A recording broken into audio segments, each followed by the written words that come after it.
Hey math people, really quick video on some quick tips behind coming up with the answers to area between curves, volume by cross sections, revolutions, and arc length. All right, so let's just suppose I'm looking for the area between these two curves. I got f and g. Of course, we know how to do this, just the normal expression-y way. So in this case, what I mean by that is we can see here the points of intersection are at -3, 1, and then 1, 9. So the x values are from -3 to 1. When I integrate this, int is what you type in for the integral. I would just go from -3 to 1. And of course we know that process of figuring out which one's the top and which one's the bottom. So in this case, the top would be that -x squared plus 10, and then minus, well, the bottom would be the line, so that would be 2x plus 7, just using parentheses correctly, dx to get, I don't know, what would this be? An area answer of 32 over 3. Great.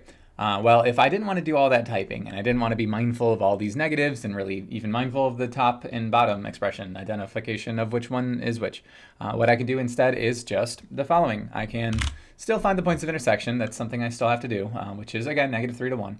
But as I type this in, -3 to 1, I can make use of the absolute value so that I don't really have to think too much about which one's top and which one's bottom. And I can just flat out write f of x minus g of x, not equal, minus. There we go. And in which case, and that absolute value, slap in that dx, a lot quicker. And you're less prone to be making errors with parentheses and negative signs. But we can even take this a step further. If we wanted to then, say, find the area, or take area between two curves and then make it like, say, cross sections. I don't know, suppose that we are doing cross sections where we have, we'll say, rectangles that where the length is twice the width. Okay, that's no issue at all. What I would do is I would just take that very same expression.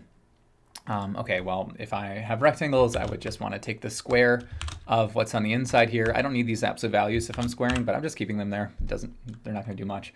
And then let's see here, I would multiply by 2 on the outside if the length of the rectangle is twice the width, and voila, it does the work for me as well. Again, I don't have to think about which one's top and bottom. Let's just say next I wanted to find the volume of this washer revolved around the x-axis. Okay, also not a big deal. Rather than typing in all the expressions, I can just think to myself, all right, which one's my outer radius and which one's my inner radius? So this is where things get a little interesting. So you can see here, this is going to be a washer because none of this area touches the x-axis, if that's what I'm revolving around. So yeah, let's do it this way. I have the same points for integration here, those x values where they intersect. But let's just say I then wanted to define some like capital R of x, which would just be your larger radius, in which case this is purple, so it'd be like some g of x, and then minus whatever your axis of revolution may be, since it's below. So I'm going to go ahead and write 0 here. In fact, I can even write some absolute values for this. I'll even get rid of this expression as a graph because I don't need to see what that looks like. But what this would represent would be the top minus bottom piece of the outer radius of this washer. So then on the inside here, I can just go ahead and I can just type in r of x and then minus. I'll even preemptively type in my little r of x because that's ultimately what I'm going to be doing here. Of course, I'd have a pi up front for the washer formula, but I like to just slap that in at the end. So if I wanted to find some now little r of x, well, I see here that green is closer to the x-axis, in which case that would make it the little radius that we're kind of drilling out. So then I would write some f of x minus 0, and again, that's the axis of revolution, to get, after we square both of the radii, there we go. Here's the formula. I guess it's 140.8 or 704 over 5 pi, of course, as we consider that this is going to be volume by washer. Let's just change up the axis of revolution. Maybe the axis of revolution is down here at -4. So y is equal to -4. No problem. So what I would do is I would just change these bottom functions, I guess you can say, as our axis of revolution to just -4 and -4.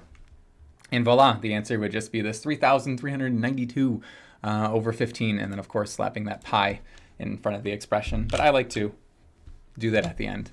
Very lastly, if I wanted to come up with the, maybe say, length of this purple parabola from whatever, we'll just keep it from -3 to 1.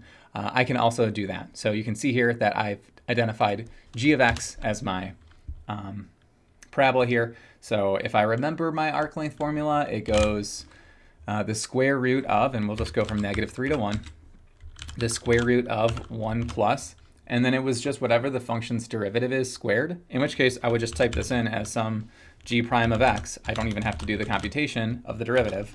And of course I don't have to retype it back in. All squared dx. And sure enough, you get the length of g of x from -3 to 1 is whatever, this 11.226 value. So the point is you can get a little crafty with how you define functions. You can define functions as their own lines, and then you can even define new functions as functions of previous functions, and in which case that would allow you to do, and you can see here this is the washer formula. Of course, if I wanted to just do like a normal disk formula, I can do that as well. So maybe some -3 to 1 of some r of x squared dx. Just make sure, I'm always very safe with my parentheses there. So what would this represent? This would represent area of the disk then, area of the disk when it's revolved around the line y is equal to -4 from -3 to 1.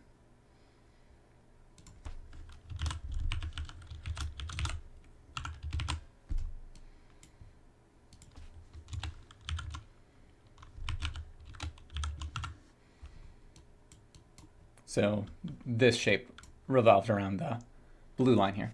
Anyway, get crafty with Desmos. Peace. Math on.